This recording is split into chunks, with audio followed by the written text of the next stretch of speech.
All right, so this is PT76 game 4, and we're going to be using our circle slash method to complete this game. Circle slash is fairly easy. The name is literally the method that we're using. We're circling and we're slashing variables. So this method only works when we have two groups, either in or out. So basically in and out games is the only games that really work with it. Once you start exceeding to like 3 or 4 groups, it gets very messy. So I really don't recommend using this for any groups that are above 3 because we want to keep it clean, easy. This is the reason why we use this because it's an efficient way. And once we start adding more groups to it, it doesn't become as efficient. So in this case, we have an in and out game. We have a publisher is planning to publish 6 cookbooks, our variables, over the course of the next year. Each cookbook will be published in one of 2 seasons, fall or spring. And then we have our rules. So this is where our in and out game or our 2 groups are formed. It's either in the fall or it's in the spring. We don't have another option. That's how you can identify if it's an in and out game and a game you can use circle slash on is, do you have 2 groups? And in this case, we do fall or spring. So because this one is not as easy to identify, I guess, compared to other games where you either pick it or you don't, I recommend writing a key so you remember which ones represent circles, which ones represent slashes. So for circles, I'm going to say that's our falls, and our slash is going to be our spring publications. I really don't care which one you use. You can flip them and have your springs be circle, your falls be slash. Doesn't matter so long as you assign them to one of our symbols. So then you can have a reference when you're going through your rules in your game. So we have K, L, M, N, O, and P. And that's my setup. We don't really have like numbering 1, 2, 3. We're not going to be doing a T chart or anything like that. It's pretty basic. So if a rule is telling us that M is published in the fall, we're going to circle it. If M is published in the spring, we're going to slash it. And that's kind of it. So we're going to go into the first rule, which says M and P cannot be published in the same season as each other.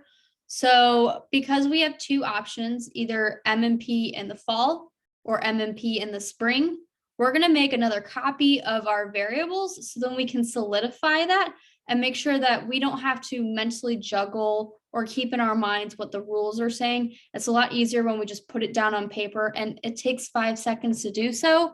So that's what we're going to do. We'll create our copy, and M and P cannot be published in the same season as each other. So that means in world 1, we're going to say M's in the fall, P's in the spring, and then we're going to flip them to make sure we capture the other option, which is M is in the spring, P is in the fall.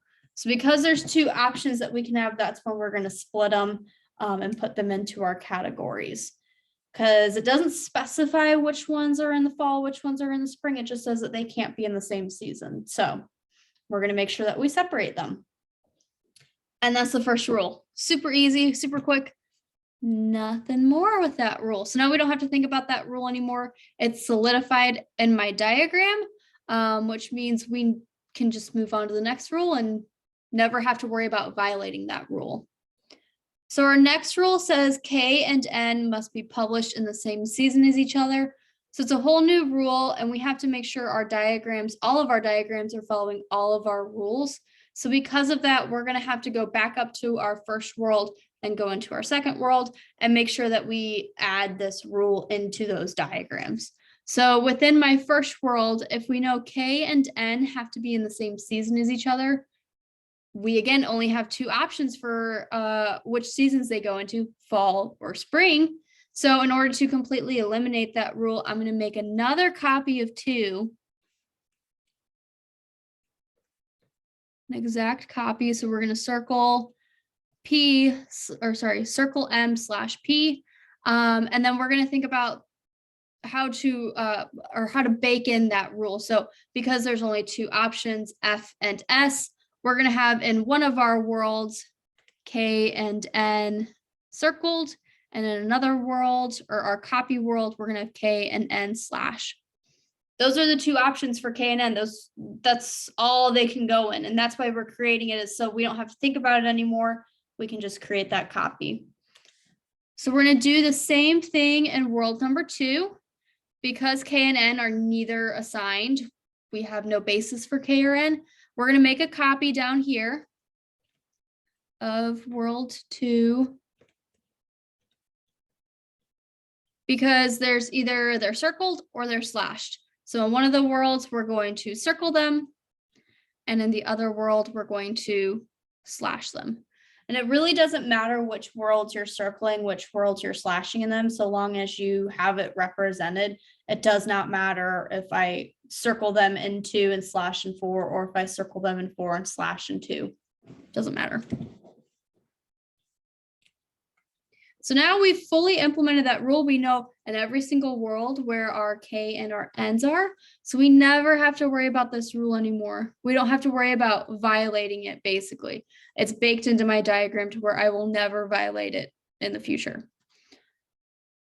Okay, going into my next rule, it says if K is published in the fall, O must also be published in the fall. So looking at my key chart, falls mean that we're circling them. So if K is circled, that means O also has to be circled. So we're going to go through all of our worlds and see if this is happening, basically. So our trigger point in this rule is if K is in the fall. If K is in the fall, we know O is in the fall. So we're going to see if K is in the fall in any of our diagrams. And if so, we're going to make sure that we circle O. And then we'll talk about when K is not in the fall, basically the spring. So in my first world, I do have K in the fall, which means we're gonna have to follow our rule and also circle O. So we're gonna circle O up here. In my second world, I do have K in the fall, which means we have to follow the rest of the rule, circling O. Now in the third world and then the fourth world, we can group them together. K is slashed out. Rather than thinking about the contrapositive or anything like that, which can be really dangerous and hard and super complex, I'm just thinking about, does the rule say if K is in the spring, then blah, blah, blah, blah? It doesn't. It only tells me what happens when K is in the fall.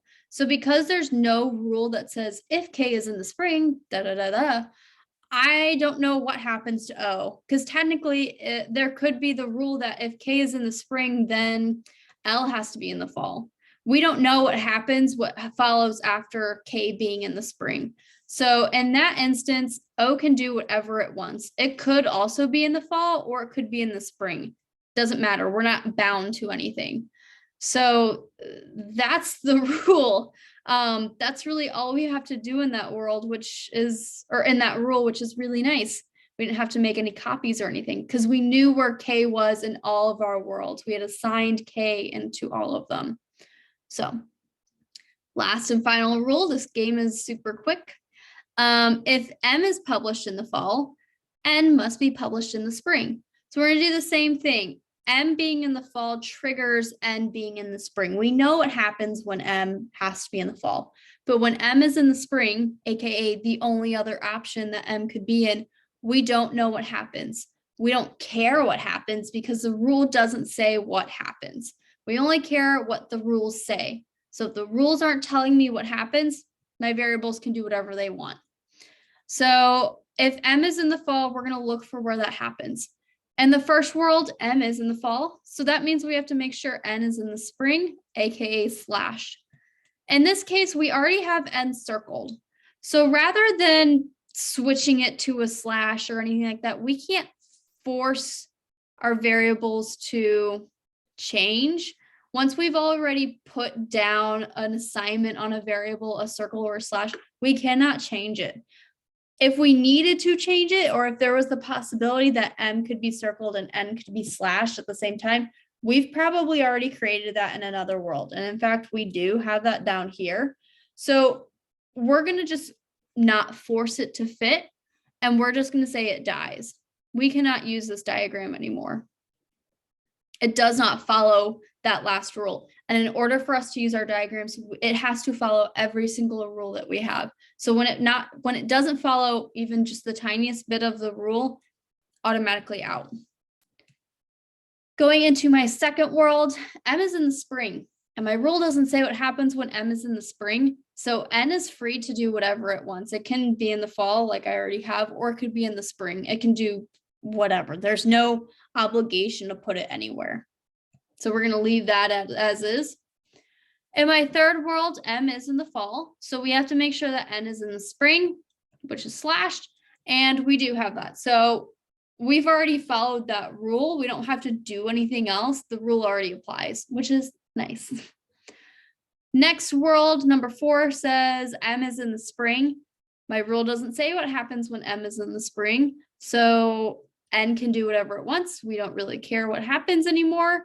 That rule is moot, basically, because M being published in the fall doesn't happen in that fourth world. So just doesn't apply to that world. And that's the last world or rule. So we're completely done with this game, pretty like setup wise.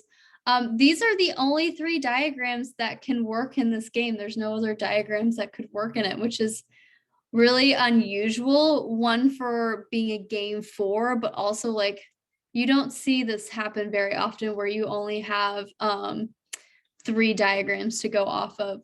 Now, one of the things I want to mention before we go into any of our questions is those that are not assigned. So like our L, for instance, haven't been touched at all. They are considered to be floaters. So in this world, we have L, and world number 3, we have L and O, and same in for L and O. So when they're floaters, they can do whatever they want. There's no rule tied to that letter in that world based on that world.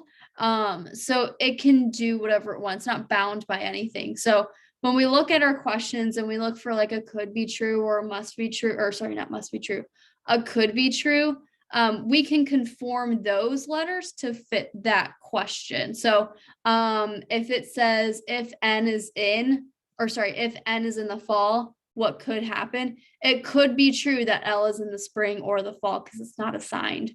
And we'll kind of go into that if a question arises that mentions any of that or anything. So our non-assigned variables, we can do whatever we want with them at this point. So we're going to go into the questions. And we're going to go into our list question. I'm moving our diagram off to the side a little bit because we don't need it for the list question. For the list question, I really recommend you just go through the rules and eliminate the ones that are violating the rules. It's the most quick way, most efficient way to go through this kind of question. And then I'll talk about how you could use your diagram in list questions like this. So in our list question, we have which one of the following is acceptable. So we're gonna go through our rules and eliminate the ones that are violating our rules. So M and P cannot be published in the same season as each other. I'm gonna make sure M and P are split up, which is eliminating B and no others. So we're good there. K and N must be published in the same season. I'm gonna make sure K and N are together. That's eliminating A. Good there. If K is published in the fall, O must also be published in the fall. That eliminates C. I have K in the fall, O in the spring. Can't happen. We're fine here. K is in the fall, O's in the fall, and K being in the spring means nothing. So, and I should also say O in the fall means nothing. O as our trigger variable is not happening. K is the trigger one. So even though O is in the fall, does not mean that K has to be in the fall. It's just when K is in the fall, O has to be in the fall. We can only go one way on our rules. We cannot go backwards. And the last rule, which better give me my answer, if M is in the fall, N must be in the spring. So M is in the fall here. We can eliminate this one because N is in the fall. And M in the fall, K or N in the spring. So this is our answer. Now, if you want to get kind of comfortable with your diagrams, or if you just want to double check your answer choice, if you have done your diagrams correctly, you can actually find the correct answer choice within your diagrams. So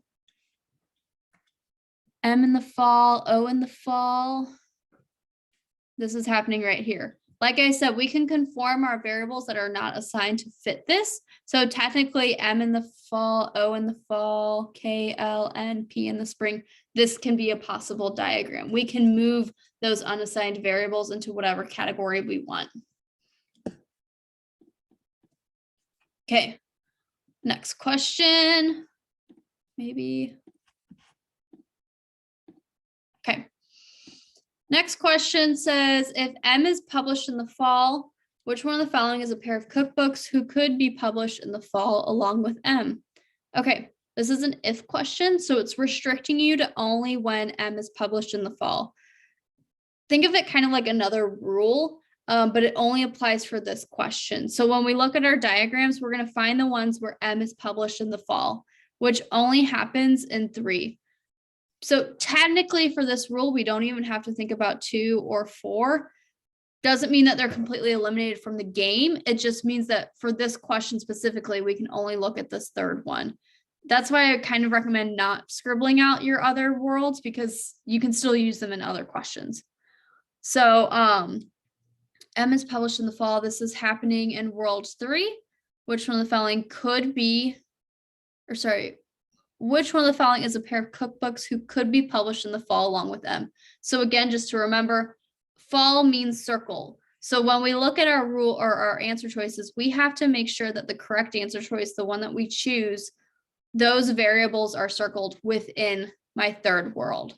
So K and O can't have happen because we have K slashed, and when it's already assigned, can't move it around. So A is out.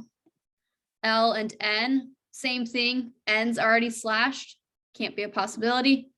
L and O could be, because those are our floaters. We could circle both of them and conform it to this world. So I'm liking C.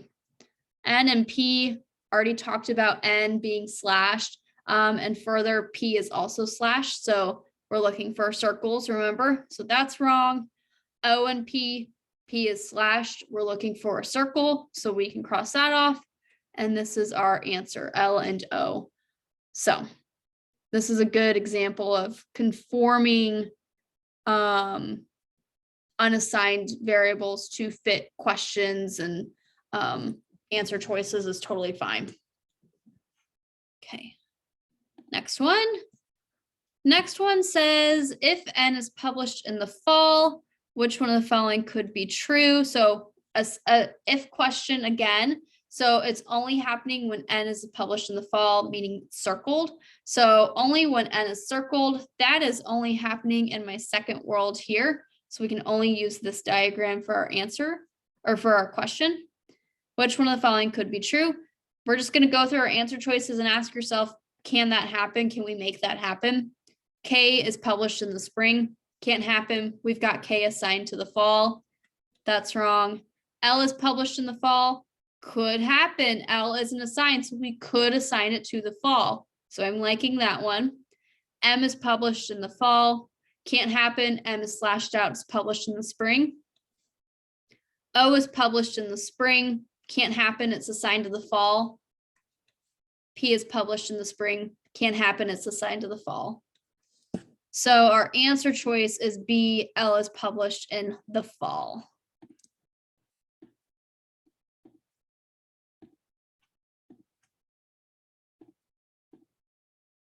(22) The schedule for publication of the cookbook is fully determined if which one of the following is true. Fully determined questions can be a real challenge for students sometimes. When you are looking for a fully determined question, you need to check off 2 things, basically. One, it's coming from one singular world, because that's going to, we'll dive more into that as we go through our answer choices, but it has to come from one world, and you have to know exactly where all of your variables are assigned in that world. So you have to tell me who is assigned to the fall, who is assigned to the spring. So we're going to go through and make sure that we can check off our checklist as we go through A through E. So let's go through A. If K is in the fall and L is in the spring. So if K is in the fall, that's happening in 2, L is in the spring. This is only happening in one world. So I know exactly where all my variables are. I'm kind of liking this one, and I don't like it when A is my answer choice. It makes me freak out a little bit. But we're going to keep it open. We're going to go through B through E.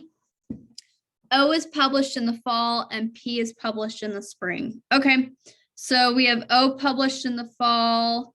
We can have O published here, O published in the fall here, and P is in the spring. That means that we can only use this third world. So going through my checklist, it's coming from one world, which is great, but I don't know where all my variables are. L is our missing variable still. We don't know where L is assigned. So because you can't tell me where L is going to be, that doesn't fully determine the assignment of our variables. So that would eliminate B. P is published in the fall and L is published in the spring. P is published in the fall here, published in the fall here, L published in the spring. That can happen in both of them. So this is kind of violating both of our requirements. It's not coming from 2 worlds. And within those worlds, especially this fourth one, we still don't know where O is. So going into that first check mark coming from 2 different worlds, it can't come from 2 different worlds, is if I say that, okay, if I even say that O is circled, let's just say O is circled, and it's coming from both, it's happening in 2 worlds. But within those worlds, I know where all of them are. The difference between them in this scenario is K, well, that doesn't really help much. K and N, those are different. So because they're switched in both of those worlds, you can't tell me for sure if K is circled or K is slashed. And you have to tell me 100% K is circled, K is slashed when P is in the fall, L is in the spring. Even though you can say, well, K is circled in the first world, but it's slashed in the second world, it doesn't determine where K is. K can be in either one of those. So has to come from one world so we can fully know where our variables are. That was kind of a detour, but C is wrong. Both K and L are published in the spring, which means they're going to be slashed. That can happen in 3 and 4. And again, it's coming from 2 worlds, so I can't for sure say where M is going to be. M is different in both those worlds. But also, we don't know where O is happening in either of those worlds too. O could be in the fall or the spring. So you can't tell me 100% where O is going to be. So makes D wrong. And E, M, and L are published in the fall. That only happens in the third world. So we're good on the first check mark. It's coming from one world. But again, I don't know where O is. So I can't 100% tell you if O is in the fall or the spring, which makes E wrong, which makes me feel a lot better because hated all my other answers. A is my answer choice. Oh, I gotta go all the way back. What's happening? Okay, I think I fixed it. Okay. Next one, substitute questions. So for substitute questions, I really recommend skipping them until the very, very, very end. Pick an answer choice, move on. These can be very time consuming and mind numbing. So I'd rather you spend your 5 minutes on setting up another game or going through another game rather than spending the 5 minutes on a 1-point question. You can get more points by setting up your diagram if you spend your time there. I really don't recommend working on substitute questions until you're getting a 21 out of 23 at the very minimum, because there's never more than 2 on a section. So it's really not worth your time if you're not already getting the low-hanging fruit of these other answer choices. If you missed any of the other answer choices, do not do 23, because you're not understanding some of the more basic questions, some of the more common questions. That's more important than understanding this one question type. We can certainly go over substitute questions, but I would really rather you end the video if you don't know what you're doing, or if you've never done a substitute question before, or if you're not getting 21 out of 23 at least on your sections consistently, because it's very complicated. And I don't want to overwhelm you, and I want you to focus on the lower hanging fruit than this, but we'll go over it just in case. Okay, so with substitute questions, I again have two phases. So we'll go through two phases and get through this substitute question. So our substitute question says, which one of the following is substituted for the condition that if M is in the fall, then N must be published in the spring, would have the same effect? Okay, so I always write out the original rule just to remind myself what I'm looking for. And just to remind myself like visually what's happening. That always helps. So phase one is fairly simple. If we think about it, a substitute question has to exactly substitute what the original rule is doing. So what we can do is we can go through our answer choices and eliminate the ones that don't have to be true. Because if they don't have to be true, that means we're either creating new worlds or we're restricting ourselves from using worlds that we already have, and that doesn't exactly substitute the rule. So if we go through if L is published in the fall, M must be published in the spring. It does not have to be true that when L is circled, M is in the spring, because that means that in our third world, when M is in the fall, if we had picked answer choice A, it means we would not be able to use world number 3. And that's eliminating a world that I had originally. So this answer choice does not create the same worlds, does not substitute exactly what my original rule is doing. So we can cross out A. I guess I'll just cross it out. Hello, please work. Oh, okay. Well, that works too. B says if N is published in the fall, P must be published in the fall. So does that have to be true? N published in the fall is only in my second world, and P is published in the fall. So yeah, that has to be true. We'll keep it open for now.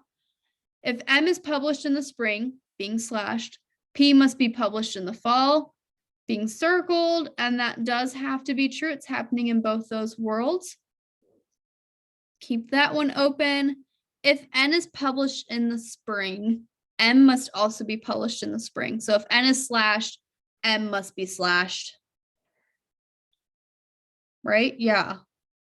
That does not have to be true. Actually, that just doesn't have to be true, because we could have a world where M is actually circled. So that eliminates D. Eliminates D.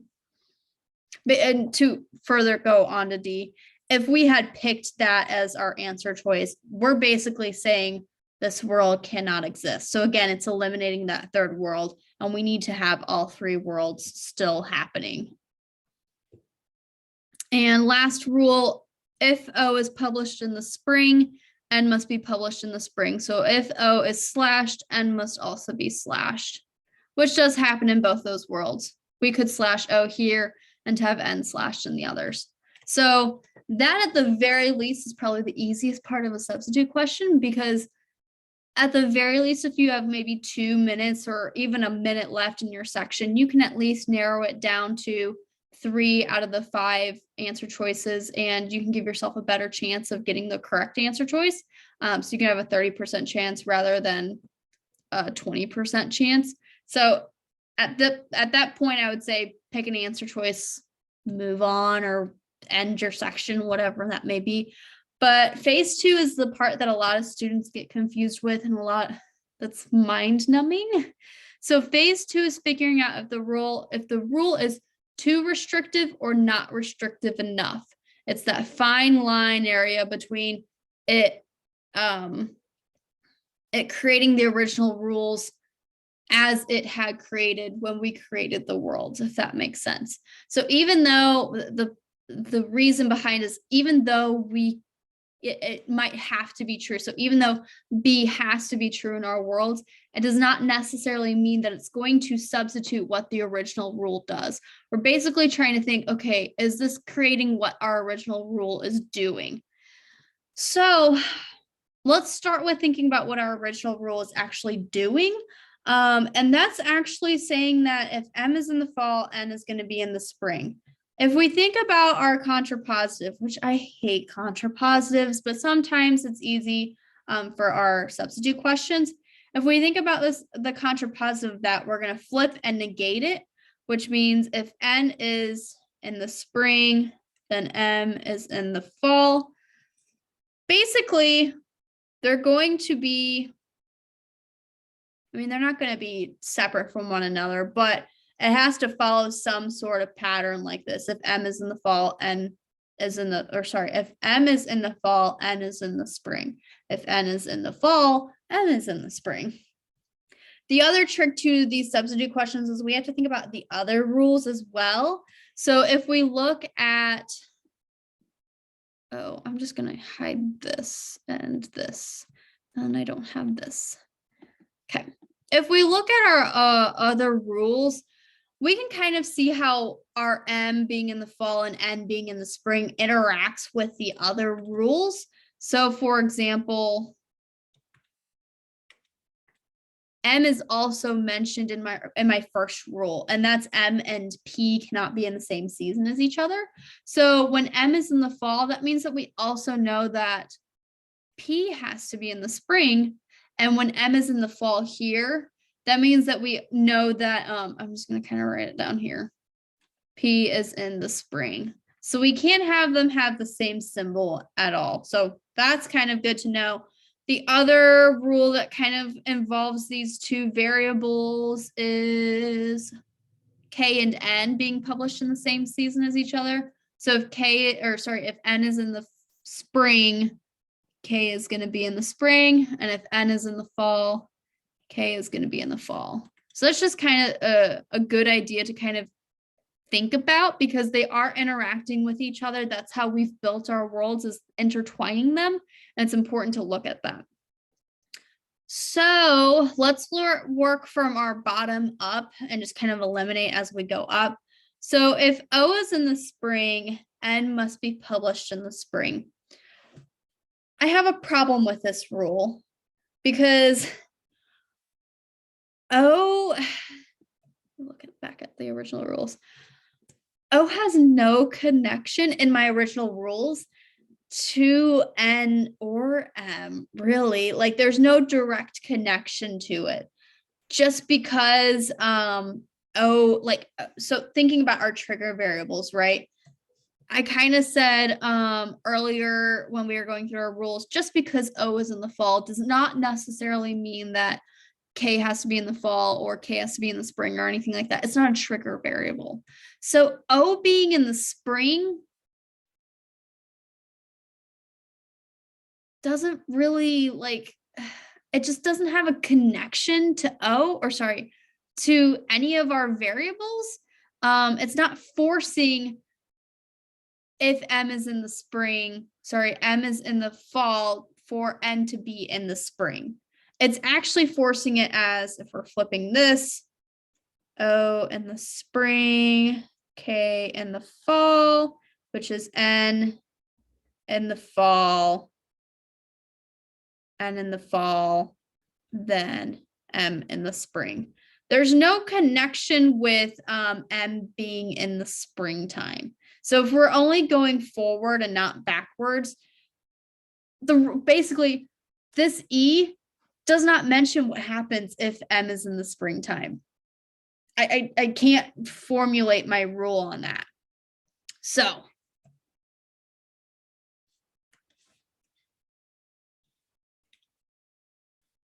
E is wrong.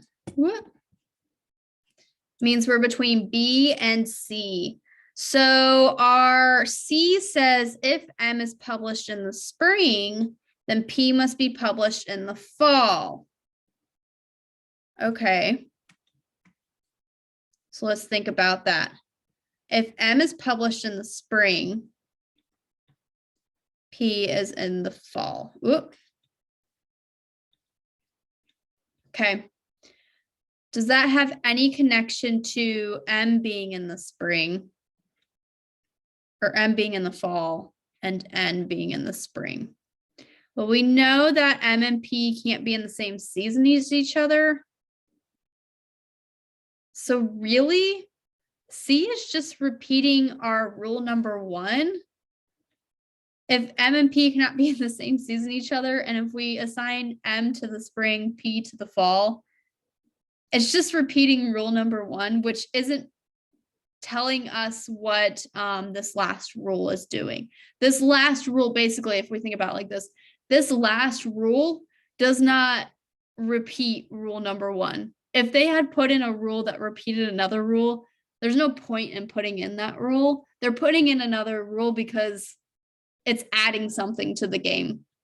And if C is just repeating one of our rules, that means it's not substituting our original rule. So we can easily eliminate that one, which is going to leave us with B. If N is published in the fall, P must also be published in the fall. So if N is published in the fall, then P must be published in the fall. Okay. Which is actually happening in our contrapositive that we were talking about down here. N is published in the fall, leads to P being published in the fall. So it's following this line. So if we had flipped and negated our original rule, it basically creates this line. I hope that makes sense. It's creating our contrapositive. I think that makes sense. Yeah. A good key indicator if your substitute rule is correct or not. And sometimes they do, sometimes they don't. But you know for 100% if it's your contrapositive, it's your answer choice, because our contrapositives are the same as our original statements. So yes. All right. That's the game. I hope this made sense, especially the substitute question. Again, if the substitute question did not make any sense to you, you can certainly ask me, but more likely than not, it may be that you're not at the level to really understand it. Because if you're missing other easier questions, that's the basic foundation to build upon substitute questions. So if you're missing your basic foundation, you're really going to struggle on these substitute questions. So again, I really recommend picking an answer choice, moving on, going back to it when you complete your section, because there's just easier points to gain than spending time trying to understand substitute questions when you're starting out.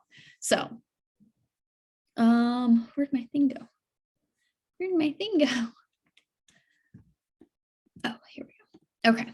So if you have any questions, let me know. But other than that, hopefully the game makes sense to you, and I hope to see you in the future. Thanks.